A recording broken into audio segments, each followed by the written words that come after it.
I think a lot of us are familiar with The Wizard of Oz, wonderful book written in the 1900s, and the movie is great too in the 1939. But I don't think a lot of us know that it was written as a monetary allegory in a time where in the US in the 1890s there was a very heated debate going on over who should have control over the money creation system. Would it be the banks or would it be the government and the people? And of course we know the banks won, but back then there was a final resistance by a person by the name of William Jennings Bryan.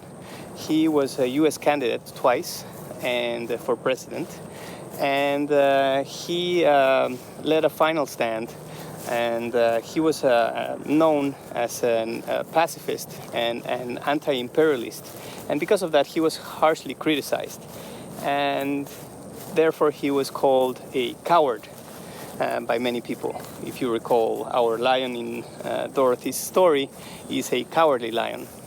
He is also distracted by the opium wars happening back then, which kind of reminds me of the poppy seeds, where he falls asleep in The Wizard of Oz.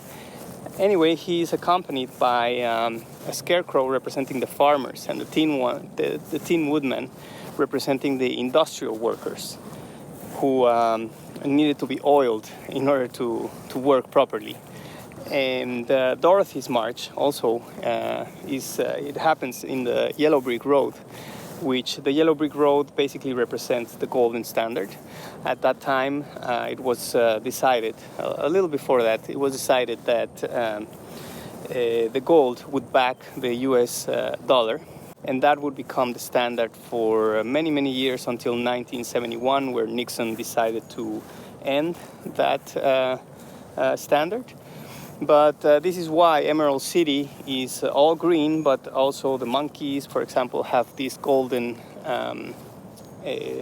belts around them, because this symbolizes the US dollar being backed by the gold. And of course, gold is measured in ounces, which is abbreviated as Oz, thus the Wizard of Oz. Anyway, in the story, if you recall correctly, our heroes actually realized that all that they needed was inside of them. All they needed was internal power in order to defeat the system. And this is when Toto can be translated as total, or all of us, through the dog, defeat or just show what the system really is, which is an illusion. This is why Toto pulls the curtains, and behind the curtains there's just this guy who actually has to leave the city now because he is exposed, and he lives in his hot air balloon.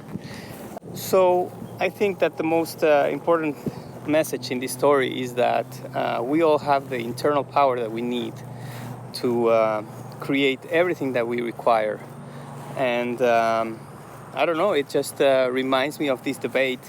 Should this debate be happening again now that the central system is collapsing?